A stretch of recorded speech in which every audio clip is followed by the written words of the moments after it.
Bună, dragilor, și bine ați venit la o nouă citire. De această dată te invit la o citire generală, iar dacă ai intrat pe acest videoclip, înseamnă că ai aici cu siguranță un mesaj pentru tine. Hai să vedem. Bun. Aici văd că te afli într-o etapă nouă din viața ta, ai parte de emoții noi, de experimente noi și văd de asemenea o persoană care este pregătită să își ofere sufletul pe tavă. Mai văd aici un nou început, plin cu iubire, cu pace.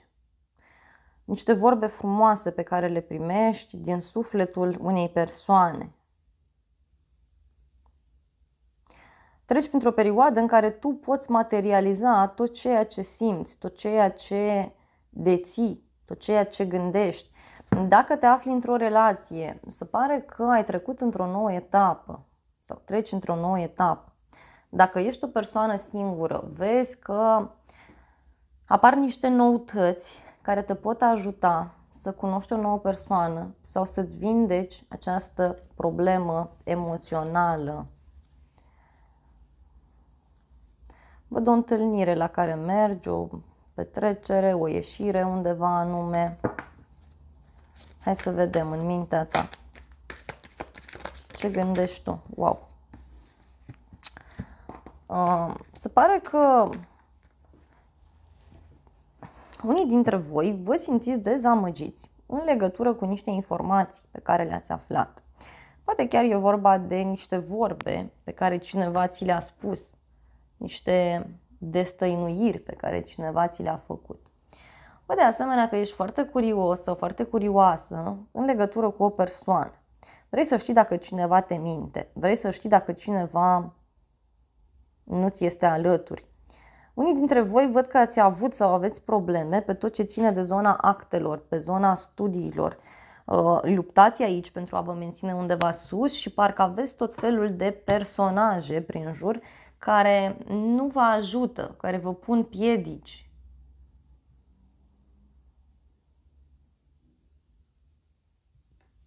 Hai să vedem mai departe.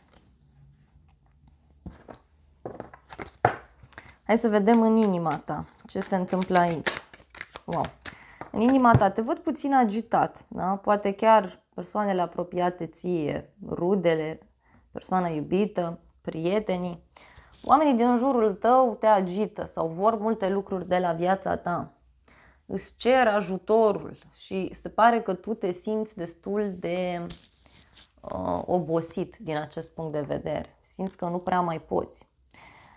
De asemenea, văd și o stare de gelozie sau o stare de concurență pe care tu o simți sau o stare de concurență pe care o simte o persoană. Îți dorești foarte mult să lași ceva în urmă, îți dorești foarte mult să te eliberezi și văd aici că tu reușești să crești, reușești să ai parte aici de un succes. Poate chiar te lupți ca să fii respectat, te lupți pentru acest succes pe care ți-l dorești.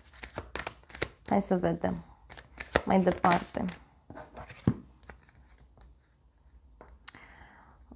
Văd că nu poți să treci peste niște lucruri care s-au întâmplat în trecut. Poate e vorba de o relație din trecutul tău, de niște evenimente dureroase care s-au petrecut și peste care tu vrei să treci, dar nu prea știi cum anume să faci acest lucru. În alte cazuri văd că ți este dor de o persoană din trecutul tău. Poate să fie mama, o soră, o prietenă, cineva din familie. Văd că îți pare rău de niște alegeri sau de niște lucruri pe care le-ai făcut. Te afli într-o perioadă în care ești foarte sensibil sau foarte sensibilă și atunci ai tendința să te concentrezi doar pe lucrurile negative. Aici sfatul este să vezi imaginea de ansamblu, să te detașezi, să vezi lucrurile de sus.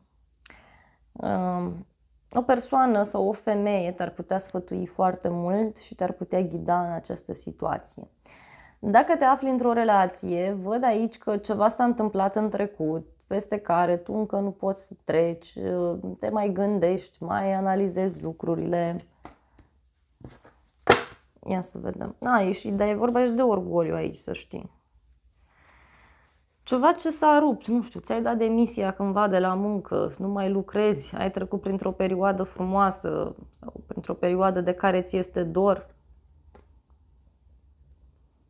Poate chiar e vorba de o transformare într-o relație, un final care se petrece. Hai să vedem mai departe. Vreau să văd și cealaltă persoană ce părere are de situația asta.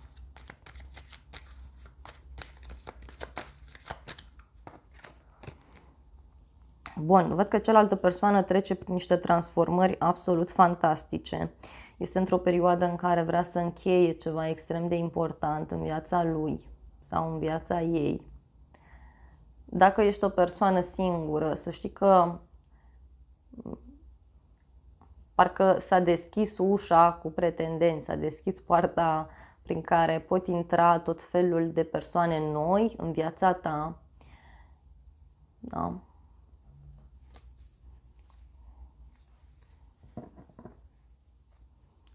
Ai parte de o persoană care trece prin niște transformări foarte mari, cineva care ia foarte greu o decizie și care se stresează foarte mult pentru că se petrec tot felul de lucruri în viața lui sau în viața ei pe care nu prea le poate controla.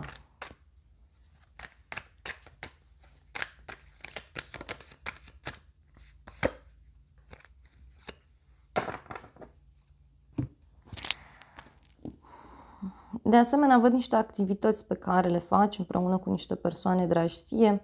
Pot fi activități de familie. În alte cazuri, văd că persoana iubită are, nu știu, se sfătuiește cu niște prieteni sau lucrează la ceva în grup, studiază ceva în momentul de față. Trece printr-o perioadă în care, nu știu, lucrează împreună cu familia sau lucrează împreună cu niște prieteni.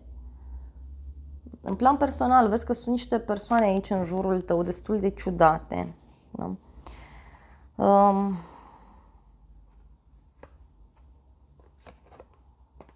Cineva vrea să rezolve niște situații legate de niște instituții, legate de zona autorităților. Hai să vedem. Wow! A sărit pe jos această carte, Eremitul, foarte interesant. Văd o persoană care stă singură, care meditează și care se gândește la tine. Este undeva în depărtare, analizează lucrurile. Vezi că este o persoană foarte înțeleaptă, care te poate ajuta, care te poate ghida.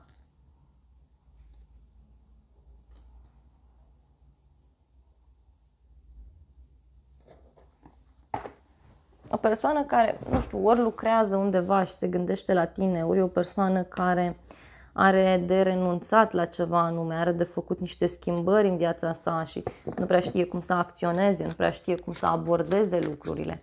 Hai să mai vedem ce gândește. Da? Vrea ceva stabil cu tine, vrea ceva serios, doar că stă și acționează. Uite. Încearcă să găsească o soluție la o problemă. Văd aici o bucurie mare pe care cineva o are. Poate chiar e vorba de acest bărbat sau această femeie.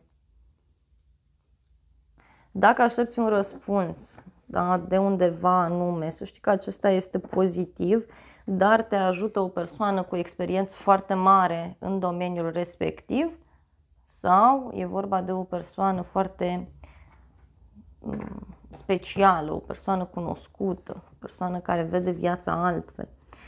Uite, aici să știi că se ia o decizie. Se ia o decizie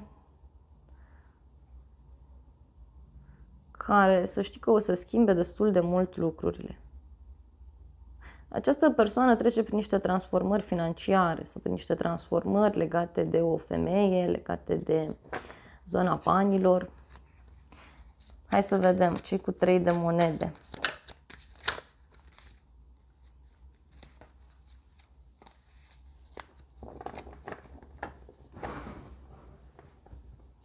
Această persoană tot stă și așteaptă, tot se uită spre trecut, are impresia că totul se rezolvă de la sine. Pentru cei care sunteți singuri, vedeți că este un prieten sau o persoană din anturajul vostru care este interesată să vă cunoască, o persoană care vrea să aibă de-a face cu voi și aici ar trebui să deschideți ochii foarte mari. Persoana asta așteaptă momentul potrivit, pe de altă parte. Este o persoană care analizează mult trecutul, se uită mult spre trecut. Unii parcă sunteți despărțiți, v-ați reîntâlnit acum și vreți să reluați legătura și vreți să reluați relația, dar nu prea mai puteți. Ia să vedem. Și văd aici un stres, un oarecare stres. Ce stres, da? Da. Aici e clar, urmează, da? Dacă nu s-a întâmplat deja, urmează foarte rapid o eliberare. O eliberare, nu știu, semnați un contract, dacă e vorba de muncă, dacă nu reușiți să rezolvați ceva legat de niște acte, aflați de un divorț, de o căsătorie, se clarifică niște lucruri. Foarte important. Deci tu acum treci printr-un nou început, în fața căruia e bine să fii deschis. Wow! Și arcana majoră, lumea, uite, și în sfârșit niște iluzii, da? Ale unei persoane. Poate nu sunt iluziile tale. Aceste iluzii se finalizează, se încheie. Și văd aici multă bucurie, multă fericire. Bun, dragilor, hai să vedem și zodiile implicate. Și avem Berbec, Leu, Fecioară, Taur, Scorpion, Vărsător,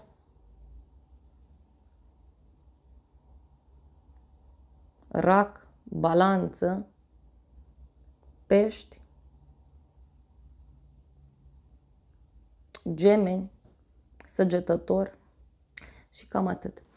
Dragilor, acestea au fost previziunile de această dată. Eu îți mulțumesc pentru atenție. Nu uita să te abonezi, să apeși clopoțelul, apasă și butonul de like și de asemenea te invit cu drag la încă o altă citire dacă vrei să mai vizionezi și dacă vrei să mulțumești pentru aceste informații, poți să distribui aceste videoclipuri sau să recomanzi canalul unei persoane dragi ție. Te îmbrățișez și să ne revedem cu bine și data viitoare.